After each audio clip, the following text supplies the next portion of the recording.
ওয়ালা তানাজাসু, পরস্পর ঝগড়া করবা না, পরস্পর বিদ্বেষ পোষণ করবা না, পরস্পর ধোঁকাবাজি করবা না।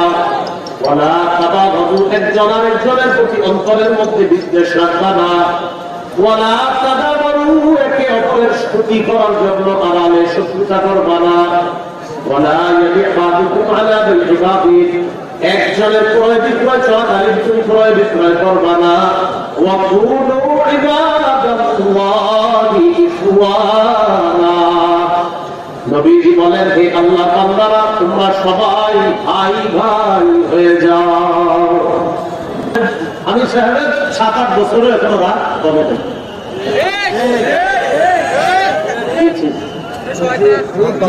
ওই আমির সাহেবের রাত ঠান্ডা হয়ে গেছে। আমাদের আমির সাহেবের কথা হলো না, আমি কি মানে যে কোনো আমি এখন মনে করেন এত বছর রাত কমে না। আমি নিশ্চিত রাগের কারণে নিজের ভুল স্বীকার করে আমি তো সারা আমি কি আমির সাহেবের রাগ কমে গেছে। রাগ কমার পর আমি বলেন আমাদের মধ্যে মতের অমিল থাকতে পারে, মনের অমিল যেন না থাকে, মতভেদ হতে পারে, বিভেদ যেন না হয়, মতভেদ হতে পারে, মনোভেদ যেন না হয়। মনে করেন আমি এক আলেমকে পছন্দ করি, আপনি আরেকজনকে পছন্দ করেন। একজনে বলছে ইমামের পিছনে সূরা ফাতিহা পড়া লাগবে, আরেকজন বলছে পড়া লাগবে না। তাদের দুইজনের মাঝে একটা বহস হচ্ছে। মাশাআল্লাহ, বহস হওয়ার পরেও তাদের মাঝে মহব্বত ভালো আছে, সম্পর্ক ভালো আছে। তো আমরা যারা আছি তাদের ভক্ত, ওই দুইজনের ভক্তদের মাঝে এখন দুই দল, একদল আরেকজনকে আমরা সালাম দেব, একদল আরেকজনকে কি দেই না, শুধু তাই না, বাপ আমিন জোরে বলে, ছেলে আমিন আসতে বলে, কথার কথা। এখন বাবা ছেলের সাথে খানা খানা একসাথে গেল, আমিন জোরে আর আসতে নিয়ে ঝগড়া, দুইজনকে দেখতে পারলাম আছে। তো এই মুস্তাহাব বিষয়, এটা মতের অমিল, এটা মতের পার্থক্য, এটা মতভেদ বিষয়, কিন্তু এটা আমাদের মনের ভেদ কেন করলো, এটা বিভেদ তৈরি কেন করলো? আমিন আসতে বলা সুন্নাহ। আমাদের এই মহাদেশের মধ্যে রাসূলের আমিন আসতে বলার সুন্নাহটা বেশি প্রচলিত, তাই আমিন আসতে বলাটাই এই অঞ্চলগুলোর মধ্যে বেশি নিরাপদ। এরপরেও যদি কেউ জোরে বলে ফেলে, তাকে কাফের বলা যাবে না, নাউযুবিল্লাহ। সে আমার ভাই না, এটাও বলা যাবে না, সেও আমার ভাই। তিনি জোরে বলছে, সেও আমার ভাই। যিনি আসতে বলছে, তিনিও আমার ভাই। কিন্তু আসতে আর জোরে নিয়ে দুইজন দুইজনকে দেখতে পারতেছেন। তাহলে ছোট্ট একটা মুস্তাহাব মতভেদ আমাদের মনের ভেদ করে দিল, আমাদের মাঝে বিভেদ তৈরি করে দিল, এটা যেন না হয়। সূরা হুজুরাতের 10 নম্বর আয়াতে আল্লাহ বলেন, ইন্নামাল মুমিনুনা ইখওয়া, আল্লাহ তাআলা বলেন মুমিনরা পরস্পর ভাই ভাই। ফাসলিহু বাইনা আখাওয়াইকুম, তোমরা তোমাদের ভাইদের মাঝে মীমাংসা করে দাও, সংশোধন করে দাও। আল্লাহ তাআলা বলেন মুমিন পরস্পর ভাই ভাই, তোমরা ভাই ভাইয়ের মধ্যে মীমাংসা করে দাও। তাহলে আল্লাহ মুমিনদেরকে কি বললেন? সবাই বলেন কি বললেন? এখন আপনারা বলেন, যিনি আমিন আসতে বলছে তিনি মুমিন কিনা? জোরে বলেন, আরো জোরে বলেন। যিনি জোরে বলছে তিনি মুমিন কিনা? তাহলে মুমিনের মুমিনই কি? তো একজন আরেকজনে দেখতে পারবে না। আল্লাহ আমাদেরকে বুঝার তৌফিক দান করুন। মুসনাদ আহমদ হাদিসের কিতাব, এই কিতাবের ৯১৯৯ নম্বর হাদিস। قال رسول الله صلى الله عليه وسلم, নবীজি বলেন, আল মুমিনু ইয়ালাফু ওয়া ইউলাফ ওয়ালা খায়রা লিমান লা ইয়ালাফু ওয়ালা ইউলাফ ওয়া আনফাউহুম লিন-নাস। নবীজি বলেন, আল মুমিনু ইয়ালাফ ওয়া ইউলাফ, মুমিন একজন আরেকজনের সাথে মিত্রতার সম্পর্ক বজায় রাখে, তার সাথে মিত্রতা বজায় করা যায়। নবীজি বলেন আর মুমিন আল্লাহ মুমিন বন্ধুত্বের সম্পর্ক ভাগ করা যায়, ওয়াইল্লাহ তার সাথে বন্ধুত্ব করা যায়। ইয়া আল্লাহ নিজে মিত্রতার সম্পর্ক জুড়ে, ওয়াইল্লাহ তার সাথে মিত্রতার সম্পর্ক জুড়ানো যায়। এরপর আল্লাহ বলেন ওয়ালা খায়রা লিমান লা ইয়াখলাফু ওয়ালা ইউখলাফ। নবী বলেন ওই মুমিনের মাঝে কোনো কল্যাণ নাই যে মুমিন অন্যের সাথে মিত্রতার সম্পর্ক করে না, অথবা তার সাথে মিত্রতার সম্পর্ক করা যায় না, ওই মুমিনের মাঝে কোনো কল্যাণ নাই। যে মুমিন নিজে মিত্রতার সম্পর্ক করে না, অথবা তার সাথে কোনো মিত্রতার সম্পর্ক কায়েম করা যায় না, নবীজি বলেন তার মাঝে কোনো কল্যাণ নাই। আল্লাহ আমাদেরকে কথাগুলো বোঝার তৌফিক দান করেন। আবু দাউদের হাদিস 4918 নম্বর হাদিস। এই হাদিসের বর্ণনাকারী আবু হুরায়রা রাদিয়াল্লাহু তাআলা আনহু বলেন عن أبي هريرة رضي الله تعالى عنه قال قال رسول الله صلى الله عليه وسلم আবু হুরায়রা রাদিয়াল্লাহু তাআলা আনহু বর্ণনা রাসূলুল্লাহ সাল্লাল্লাহু আলাইহি ওয়াসাল্লাম বলেন আল মুমিনু মিরআতুল মুমিন। নবীজি বলেন মুমিন মুমিনের আয়না স্বরূপ, এক মুমিন আরেক মুমিনের আয়না স্বরূপ। ইয়াকুফু আলাইহি গায়আতাহু, এক মুমিন আরেক মুমিনের জমিন রক্ষা করে। ওয়া ইয়াকুফু মিন ওয়ারাইহি, এক মুমিন আরেক মুমিনের অনুপস্থিতিতে তাকে রক্ষা করে, তার সব বিষয়গুলো আরেক মুমিন খেয়াল রাখে। এই জমিন আমার মুমিন ভাইয়ের, এই বিষয়টা আমার মুমিন ভাইয়ের, আপনার মুমিন ভাই এখানে উপস্থিত নাই, নাই তো কি হয়েছে, আমার মুমিন ভাইয়ের এই বিষয়গুলো রক্ষা করা আমি মুমিন হিসাবে কর্তব্য, আমার দায়িত্ব, এটা আমার কর্তব্য। এই হলো মুমিন মুমিন ভাই ভাই ভাবে থাকা। এই হাদিসে রাসূল সাল্লাল্লাহু আলাইহি ওয়াসাল্লাম বলেছেন ওয়াল মুমিনু আকুল মুমিন, মুমিন হলো মুমিনের ভাই। আল্লাহ তাআলা বললেন মুমিনরা ভাই ভাই, নবী বললেন মুমিন মুমিনের ভাই।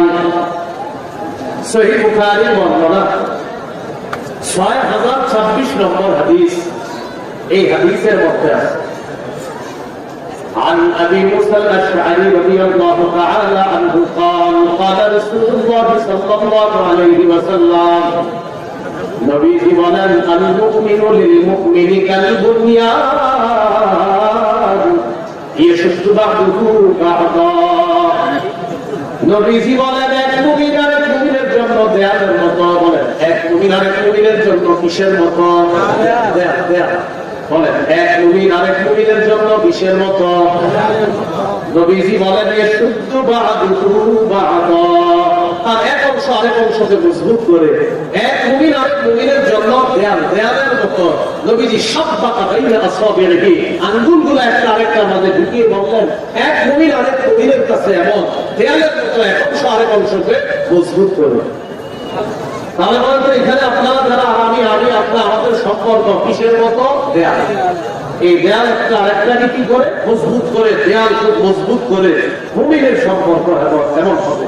আল্লাহ আমাদেরকে কথাগুলো বোঝার তৌফিক দান করেন। বিদায় হজের ভাষণে রাসূল সাল্লাল্লাহু আলাইহি ওয়াসাল্লাম বলেন তোমরা সবাই জেনে রাখো আন্না কুল্লা মুসলিমিন আকুল লিল মুসলিম। নবীজি বলেন আমি বিদায় হজের ভাষণে এক মুসলমানকে আরেক মুসলমানের ভাই বলে আমি নবী ঘোষণা করলাম। সুবহান। সহিহ মুসলিমের বর্ণনা 6435 নম্বর হাদিস। এই হাদিসের মধ্যে আছে قال رسول الله صلى الله عليه وسلم নবীজি বলেন লা তাহাসাদু ওয়ালা তানাজাশু ওয়ালা তাবাগু ওয়ালা তাবাগু।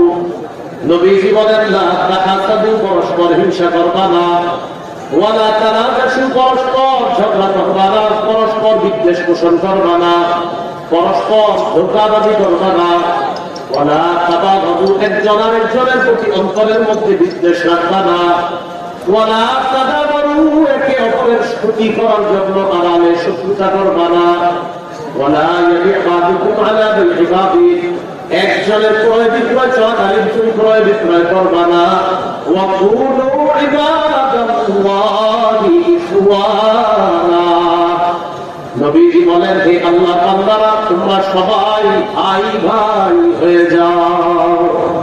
তোমরা সবাই কি হয়ে যাও? বলেন নবী আমাদেরকে কি হইতে বলছে? ভাই ভাই হয়ে যেতে বলছে।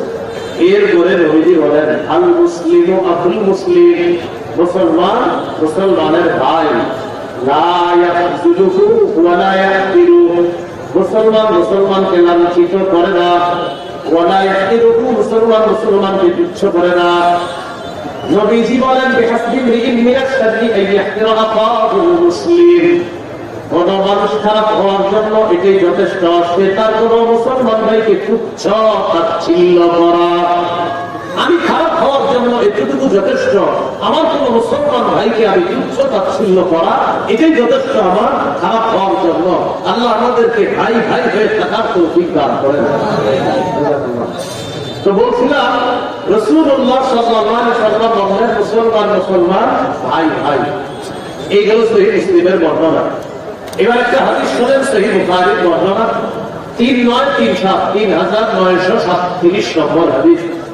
এই হাদিসের মধ্যে আছে, ফাতিমা আব্দুর রহমান ইবনে আউফ আল-মাদিনা, নবীজির সাহাবী আব্দুর রহমান ইবনে আউফ মক্কা থেকে মদিনায় আসলেন। فآخى النبي صلى الله عليه وسلم بينه وبين سعد بن الربيع الأنصاري رضي الله تعالى عنه। নবীর সাহাবী আব্দুর রহমান ইবনে আউফ মক্কা থেকে মদিনায় আসলেন।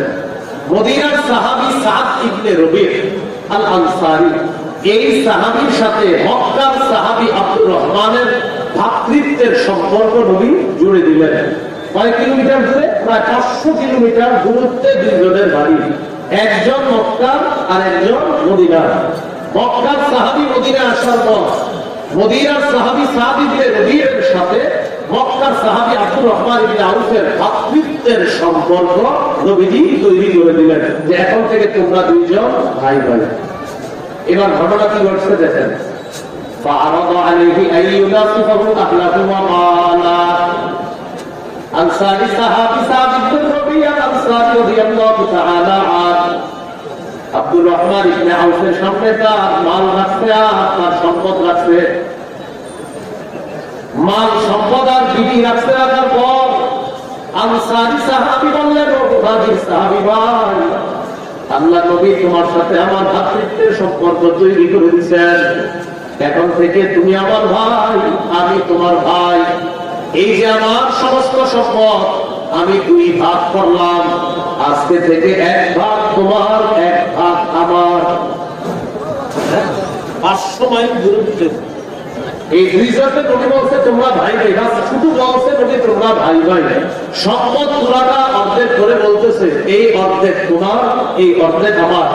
আনসারী সাহাবীর বিবি ছিল 2 জন, 2 বিবিরে ওই আনসারী সাহাবী বললেন, আমার 2 বিবির মধ্যে তোমার যারে পছন্দ তুমি বলো, ওই বিবিরে তুমি তালাক দিবে, তুমি বিয়ে করে ফেলবা, বলো। তো সাহাবী আনসারী সাহাবী মুহাজির সাহাবীর সাথে ভ্রাতৃত্বের সম্পর্ক নবী বলছে খালি ভাই ভাই। 500 মাইল দূরত্বের 2 জনকে ভ্রাতৃত্বের সম্পর্ক জুড়ে দেওয়ার পর আনসারী সাহাবী বললেন, আমার সম্পদ আমি 2 ভাগ করলাম, 1 ভাগ তোমার, 1 ভাগ আমার, কারণ নবী বলছে তুমি আমার ভাই। আল্লাহ আমাদের সকলকে এই 3 নাম্বার যে করণীয়টা, ভ্রাতৃত্বের সম্পর্ক জোরদার করার তৌফিক দান করুন। আমিন। আরেকটা হাদিস শুনেন, সহিহ মুসলিমের 472 নম্বর হাদিস।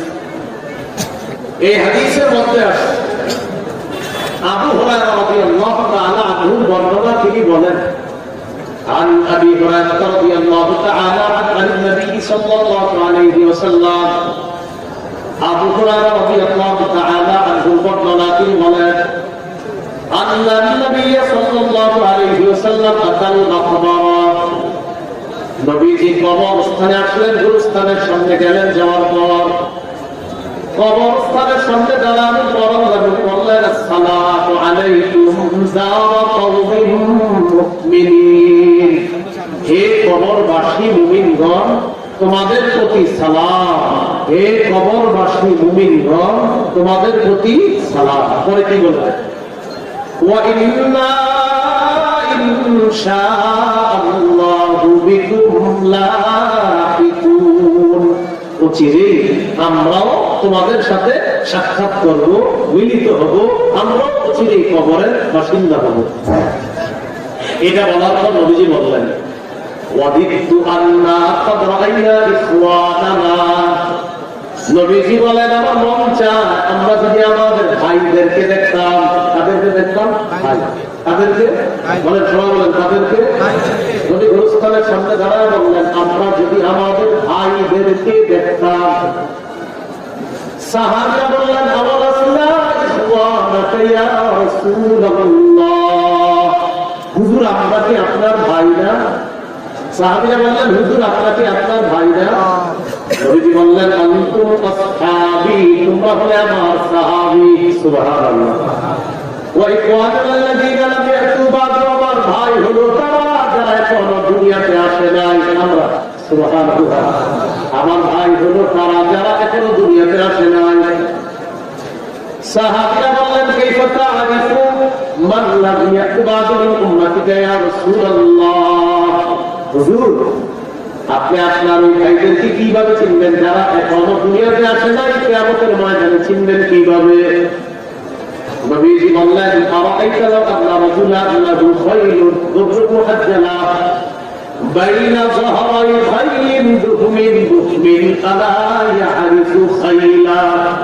এই অংশটা মন দিয়ে শোনেন। নবীজি বললেন তোমাদের মধ্যে কোনো ব্যক্তির একটা সাদা কপাল বিশিষ্ট ঘোড়া আছে, সাদা হাত পা বিশিষ্ট ঘোড়া, সাদা পা বিশিষ্ট ঘোড়া।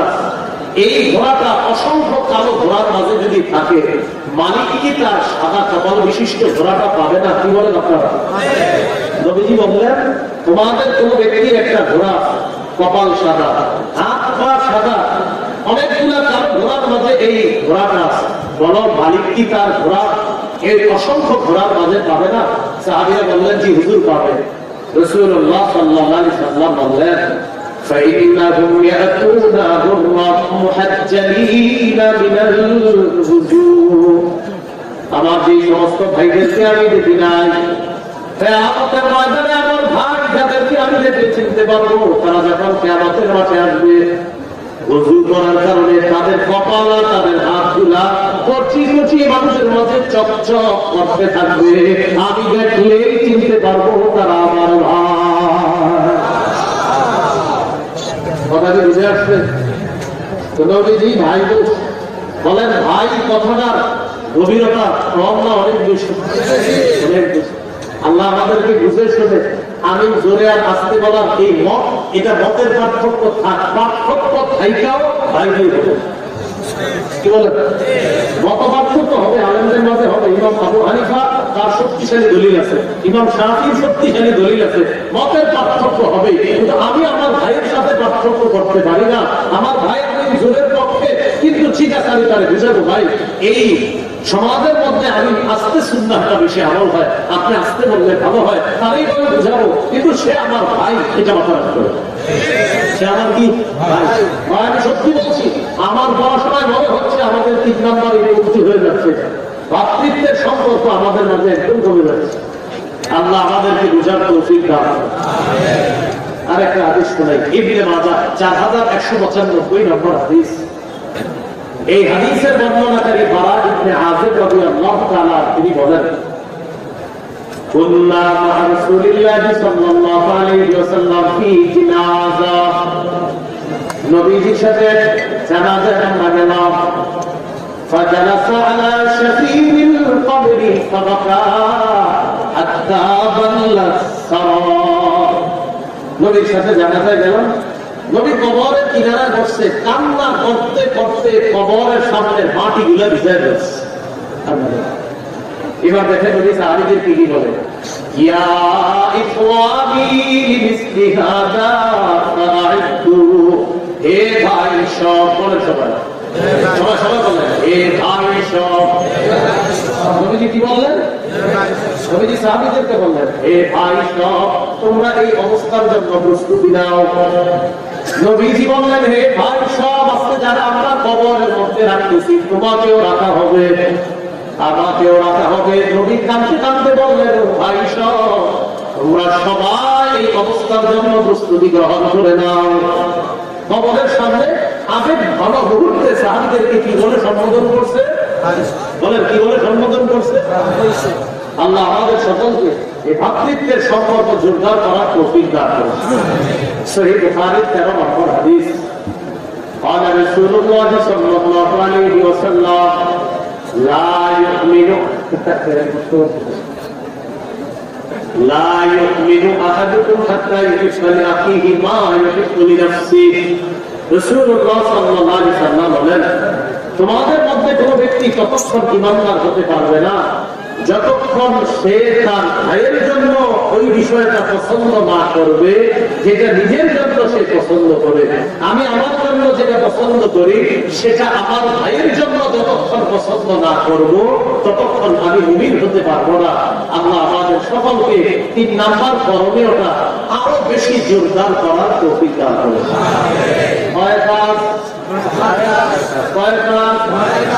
এক, ইসলামে প্রবেশ করা পরিপূর্ণভাবে করছি কিনা? 2 নাম্বার আল্লাহ দ্বীনের সাহায্য করা।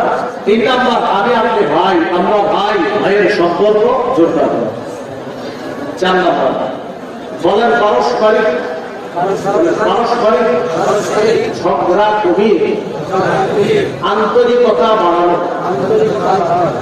সূরা আনফালের 46 নম্বর আয়াতে আল্লাহ তাআলা বলেন, وَأَطِيعُوا اللَّهَ وَرَسُولَهُ وَلَا تَنَازَعُوا فَتَفْشَلُوا وَتَذْهَبَ رِيحُكُمْ।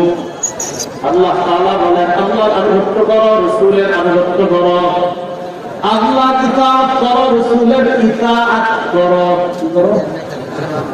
কিতাব বলেন কি?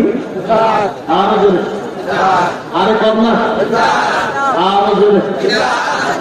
আল্লাহ ইতাআত করো, নবী ইতাআত করো, আনুগত্য করো। ওয়ালা তানাযাউ, তোমরা পরস্পর ঝগড়া করো না। ফাতাফশালু, তাহলে তোমরা দুর্বল হয়ে পড়বা। ওয়া তাযহাবা রিহুকুম, তোমাদের শক্তি খর্ব হয়ে যাবে। আল্লাহ তাআলা বলেন, তোমরা আল্লাহর আনুগত্য করো, নবীর আনুগত্য করো, পরস্পর ঝগড়া করো না। যদি ঝগড়া করো তোমরা দুর্বল হয়ে যাবে, তোমাদের শক্তি খর্ব হয়ে যাবে। দেখেন 1, 2, 3, 4 আমরা 4 জনে মিলে একটা দল ছিলাম আগে। এই 4 জনে যখন এক দলে ছিলাম, 4 জনের শক্তি একসাথে ছিল, কম ছিল না বেশি? আজকে সকালে ঝগড়া করে 4 জনে 4 দলে হয়ে গেছে। এখন বলেন শক্তি কি বাড়লো না কমলো? হবে, ঝগড়া করা যাবে না। এখন এই কথার উপর আমাদের সমাজের এক শ্রেণীর ভাই আগামীকাল সকালে আপনাদেরকে ধরবে বা মুজাফফরুল মাদ্রাসায় গিয়ে মোতামি সাহেব বলে, হুজুর আরিফিন হাবিব বলল ঝগড়া না করতে, আপনারা যে আমাদেরকে দূরে সরাইয়া দেন, আপনারা তো আমাদের নিতে চান না, হইতে পারে কিভাবে? আপনারা তো আমাদেরকে বলেন আমরা আলেমদের সাথে নাই, কথার কথা বলতে পারে কেউ, আপনারা যেরকম বলতে পারেন। এই কথাটা মনে রাখবেন। বলেন ইতাআত, আনুগত্য 3 ধরনের। আল্লাহর আনুগত্য, রাসূলের আনুগত্য, দায়িত্বশীলের আনুগত্য। 1, আল্লাহর আনুগত্য নিঃশর্ত ভাবে করতে হবে। 2, রাসূলের আনুগত্য আল্লাহর হুকুম অনুযায়ী নিঃশর্ত ভাবে করতে হবে। 3, দায়িত্বশীলের আনুগত্য নিঃশর্ত ভাবে করা যাবে না। বললাম, বলেন আল্লাহর ইতাআত নিঃশর্ত ভাবে করতে হবে, রাসূলের ইতাআত আল্লাহর হুকুমে নিঃশর্ত ভাবে করতে হবে, দায়িত্বশীলের ইতাআত নিঃশর্ত ভাবে করা যাবে না। মৌলিক 3টা নীতিমালা মনে রাখবেন। বলেন দায়িত্বশীলের আনুগত্য ততক্ষণ করব, বলেন যতক্ষণ তিনি কোন নাফরমানির হুকুম না করবে। আমি এবার বলি, আপনারা মনে রাখেন দায়িত্বশীলের আনুগত্য করার জন্য মৌলিক 3টা নীতিমালা। 1 নাম্বার, তিনি নাফরমানির হুকুম না করা পর্যন্ত তার আনুগত্য করা যাবে। 2 নাম্বার, তিনি দেখতে যেমনই হোক তিনি আল্লাহ হতে হবে, আমানতদার হতে হবে। কোরআন সুন্নাহ সঠিকভাবে মানুষের কাছে বলতে হবে। আল্লাহর হাতে হেদায়েত নাই, মুসা নবী এই করছে সেই করছে, এগুলো বলা যাবে না। এইগুলো আপনার কিছু আসলে কিছু বললাম। 2 নাম্বার, সে যেমনই হোক, এটা 2 নাম্বার নীতিমালা। 3 নাম্বার নীতিমালা, অন্ধ অনুকরণ করা যাবে না। দায়িত্বশীলের অন্ধ অনুকরণ করা যাবে না। বলেন তো 1 নাম্বার নীতিমালা, গুনাহের হুকুম না করা পর্যন্ত তার অনুসরণ করা যাবে না। খুব মন দিয়ে ছিলেন, এই জায়গাটা আজকের আলোচনা সবচেয়ে গুরুত্বপূর্ণ। এই ব্যাপারে আমি 2টা দৃষ্টান্ত দিই। প্রথম দৃষ্টান্তটা মোটামুটি মনে রেখেন, দ্বিতীয় দৃষ্টান্তটা গল্পের মতো সবাই মনে রাখতে হবে। তৈরি আছেন সবাই? তাহলে কথাবার্তা বললেন না, আপসের কথাবার্তা বন্ধ করে মন দিয়ে শুনেন। গুনাহের হুকুম না করা পর্যন্ত দায়িত্বশীলের আনুগত্য করা যাবে, এই ব্যাপারে 2টি দৃষ্টান্ত।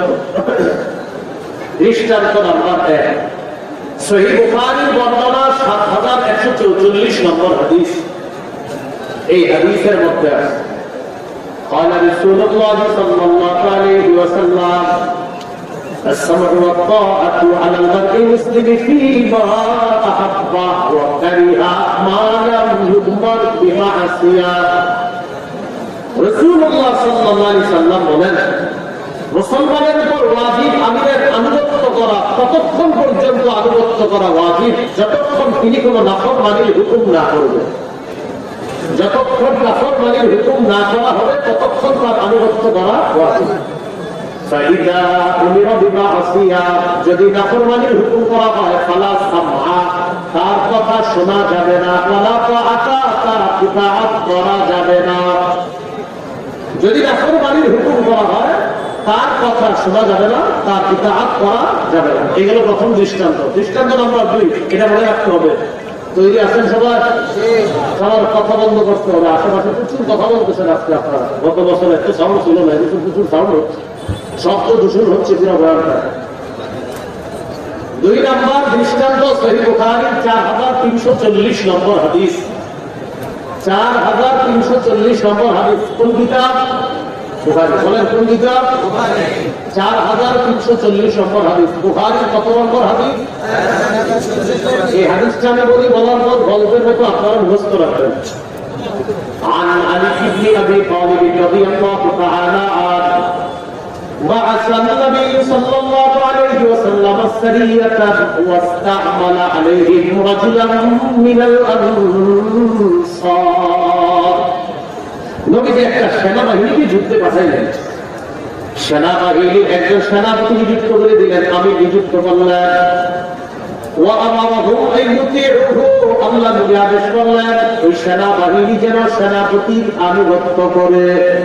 আবার নবীজি একটা সেনাবাহিনী প্রেরণ করলেন, একজন আমি নিযুক্ত করে দিলেন, আর হুকুম করলেন আল্লাহ নবী ওই সেনাবাহিনীর দল, তোমরা আমিরের আনুগত্য করবা। বুঝাচ্ছে তো জিহাদের ময়দানে গেছে, যাওয়ার পর আমি সাহেব কোনো কারণে রাগ হয়ে গেছে। আমি সাহেব রাগ ওঠার পর সেনাবাহিনীকে বলতেছে,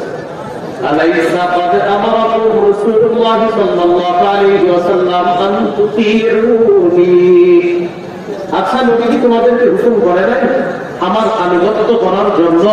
নবী কি তোমাদেরকে হুকুম করে নাই আমার আনুগত্য করার জন্য? সাহাবারা যারা আছে তারা সবাই বললেন না, আল্লাহ নবী বলছে আমরা যেন আপনার হুকুম মানি। এবার আমি সাহেব বললেন, আল্লাহ নবী বলছে আমার সব কথা মানার জন্য এখন আমি যা বলবো তা মানবা। ইজমাউলি হাকাবা, তোমরা লাকড়ি সংগ্রহ করো। কি সংগ্রহ করো? লাকড়ি। ফাজামাউ, তারা লাকড়ি সংগ্রহ করছে। করার পর আমি সাহেব বললেন লাকড়িতে আগুন লাগায় দাও। লাকড়ির মধ্যে আগুন লাগায় দিচ্ছে। আগুন জ্বালানোর পর আমি সাহেব বললেন তোমরা সবাই আগুনের মধ্যে ঝাঁপ দাও।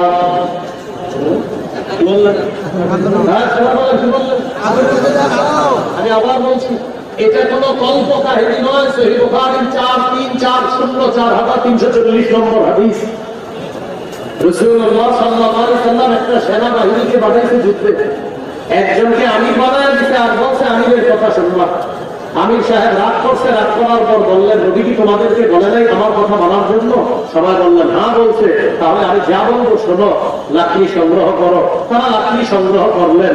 এবার আমির সাহেব বললেন, লাকড়িতে আগুন লাগাও। তারা আগুন লাগাইলেন। আমির সাহেব বললেন, কিন্তু শুধু এবার আগুনে সবাই ঝাঁপ দাও, চাপ দাও। সবাই রেডি হয়েছে আগুনে ঝাঁপ দিতে। আমার বই টাকা সবাই কি আগুনে ঝাঁপ দিতে রেডি। সাহাবীরা যারা দলে আছে সেনাবাহিনী সবাই রেডি আগুনে ঝাঁপ দিতে। ঝাঁপ দেওয়ার আগে সাজা আলাদা শুধু একজন আরেকজন এইভাবে ধরে বলে, আসলে ঝাঁপ দিন, আসলে ঝাঁপ দিন। একজন আরেকজন এই আসলে ঝাঁপ দিন বলবে কেন?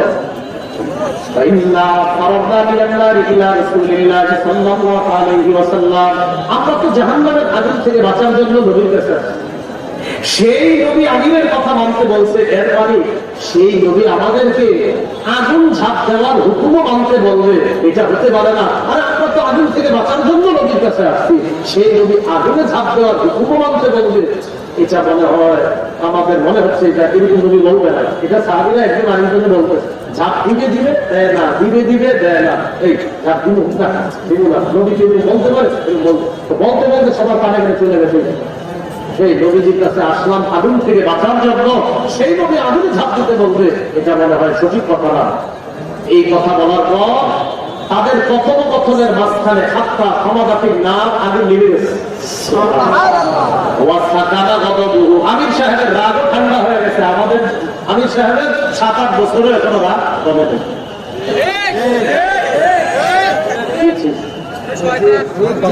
ওই আমির সাহেবের রাগ ঠান্ডা হয়ে গেছে। আমাদের আমির সাহেবের কথা হলো না, আরেকটা তৈরি হলো নাকি আমি কি মানে যে কোনো আমি এখন মনে করেন এত বছর রাগ কমে না। আমি নিশ্চিত রাগের কারণে নিজের ভুল স্বীকার করে আমি কি আমি আমি আমি তো সারা আমি কি আমি সাহেবের রাগ কমে গেছে। রাগ কমার পর আগুন নিভে গেছে। ঘটনাটা নবীর কাছে গেছি, ইয়া রাসূলুল্লাহ এরকম এরকম ঘটনা ঘটছে। আমি সাহেব বলছিল আগুনে ঝাঁপ দিতে। নবীজি বললেন, সর্বনাশ, ঝাঁপ না দিয়ে ভালো করেছ। যদি তারা আমিরের কথা শুনি না আগুনে ঝাঁপ দিত, তারা কিয়ামত পর্যন্ত এই আগুন থেকে বের হতে পারত না। প্রিয় ভাইয়ারা, এই হাদিসটা গল্পের মতো মনে থাকবেন ইনশাআল্লাহ। একজন সেনাবাহিনী নবী যুদ্ধে পাঠিয়েছেন, একজনকে আমির বানিয়ে দিয়েছেন। নবী হুকুম করলেন আমিরের সব কথা মানবা। আমির সাহেবের রাগ উঠার পর সেনাবাহিনীকে বলল, ও সাহাবীরা, নবী বলছে না আমার আনুগত্য করতে? তিনি তারা বলল হ্যাঁ বলছে। তাহলে তোমরা লাকড়ি সংগ্রহ করো। করলেন, আগুন জ্বালাও, জ্বালাইলেন। আমির সাহেব বললেন আগুনে ঝাঁপ দাও। সাহাবারা পরস্পর বলাবলি করতেছে। আগুন থেকে বাঁচার জন্য নবীর কাছে আসলাম, সেই নবী আগুন ঝাঁপ দিতে বলবে, এটা বিশ্বাস হচ্ছে না। বলতে বলতে আগুন নিভে গেছে। আমির সাহেবের রাগও ঠান্ডা হয়ে গেছে। নবীর কানে এই সংবাদ যাওয়ার পর নবীজি বললেন, আমিরের কথা শুনি না তারা যদি আগুনে ঝাঁপ দিত